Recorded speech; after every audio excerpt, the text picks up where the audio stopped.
Estamos acompanhando a realização de manifestações em Salvador e outras capitais brasileiras, principalmente São Paulo e Rio de Janeiro, em defesa do transporte público gratuito e contra os gastos do governo com a Copa das Confederações. Esses atos, que têm levado milhares de pessoas às ruas, são organizados pelas redes sociais. E para discutir o papel desse ambiente virtual nas mobilizações contemporâneas, eu converso agora com o especialista em comunicação, criatividade e conectividade, Pedro Cordier. Pedro, seja bem-vindo à Rádio CBN. Obrigado, é um prazer estar aqui ajudando a entender um pouquinho esse momento que está acontecendo.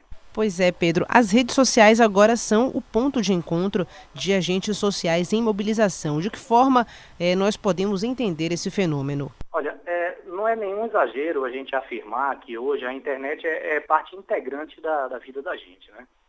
Apesar da gente ainda estar lutando, né, pela inclusão digital no Brasil, essa ferramenta está revolucionando a forma da gente pensar, da gente agir, da gente nos comunicar, da gente se organizar e, obviamente, revolucionando a forma da gente se relacionar.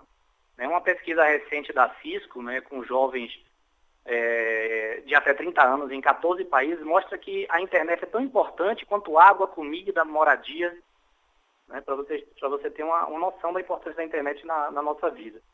Se o Titãs reescrevesse aquela música deles, eles iam falar: a gente não quer só comida, a gente quer comida, internet, diversão e arte. Então a internet trouxe a democratização da informação, elevando a nós, cidadãos comuns, à categoria de pró-cidadãos, ou seja, cidadãos proativos. Se a gente antes era passivo, agora a gente tem um espaço importantíssimo para a gente ser ouvido, já que a internet possibilita essa participação da gente, né? Diferente como acontece em outros meios de comunicação tradicionais. E na comparação com a geração que atuou aí no combate à ditadura militar do Brasil a partir de 1964, observa-se uma substituição dos abaixo-assinados pelos manifestos eletrônicos. Na sua avaliação, trata-se apenas de uma mudança física ou isso implica na forma de realização dos atos públicos? Olha, a gente percebe que a gente está vivendo um momento diferenciado, né? Essas manifestações, que elas atualmente começam online, elas estão ganhando as ruas. E isso tem sido a grande dor de cabeça das autoridades mundiais, na sua esmagadora maioria, porque eles vieram de uma época em que comunicação era sinônimo de falar. E hoje a gente está vivendo a época em que comunicação é sinônimo de ouvir. Então, no início de 2010, né, a gente viu lá, no final de 2010, início de 2011, com a Primavera Árabe, mostrou que as manifestações através das redes sociais são essenciais para a criação de uma situação política de questionamento, né? E é o que a gente vem acontecendo hoje no Brasil também. A gente percebe que esse espaço democrático e livre permite que a gente possa se expressar, criar debates. E na era digital, a gente não é só receptor de informação. A gente também passa a produzir conteúdo, dissipar ideias. Então a nossa voz ganhou um megafone exponencial gigantesco, né? Então, hoje a gente tem percebido que esse espaço online tem se mostrado um terreno fértil para o compartilhamento e todos os desdobramentos que um compartilhamento traz para a gente. Um exemplo disso é o aplicativo Waze, por exemplo, em que os próprios usuários avisam os outros usuários sobre trânsito, para ajudar a evitar engarrafamento, buraco, etc. A Rádio CBN conversa com o especialista em comunicação, criatividade e conectividade, Pedro Cordier.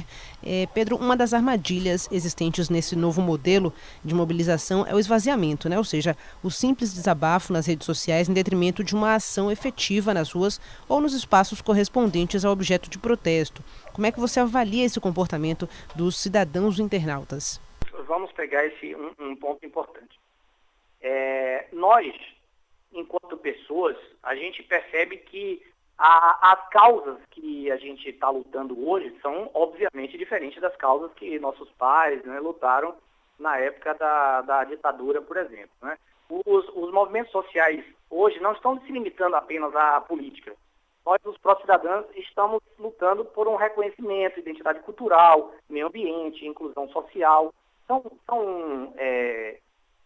movimentos não tão calculados como, por exemplo, um sindicato, né, que quer um aumento de X%. A sociedade em rede, ela luta essencialmente por valores culturais, que não necessariamente vão ter um objetivo concreto do Estado para ir lá e intervir, né? Então a gente usa as redes digitais para expandir ideias, alcançar mais adeptos a essas manifestações, né? E um grande diferencial dessas informações veiculadas nas redes é que qualquer pessoa pode se expressar livremente, ao contrário das mídias tradicionais, que podem manipular informações.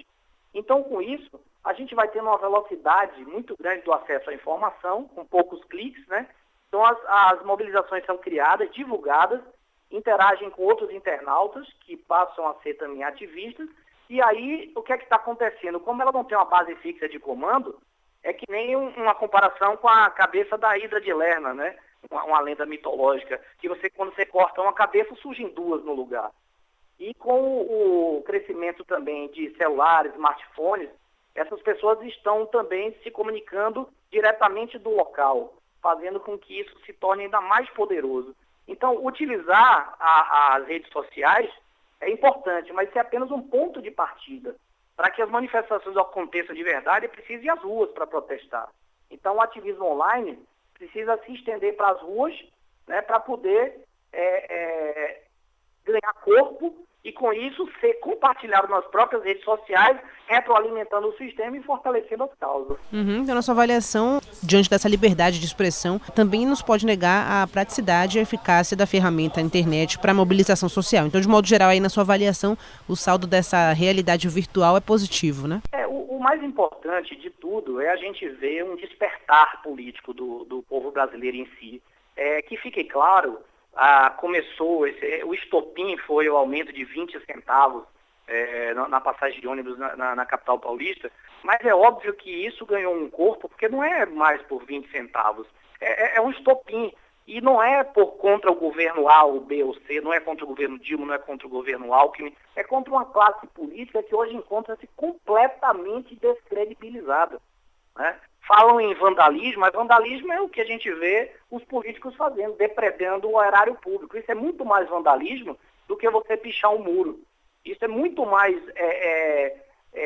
danoso à sociedade do que o povo ir às ruas pedir por um governo, volto a dizer, nada partidário, de uma maneira geral, né, por um governo mais honesto e mais atuante. Tá certo, então eu conversei com o especialista em comunicação, criatividade e conectividade, Pedro Cordier. Pedro, muito obrigada por seus esclarecimentos ao ouvinte da Rádio CBN. Obrigado a todos, foi um prazer.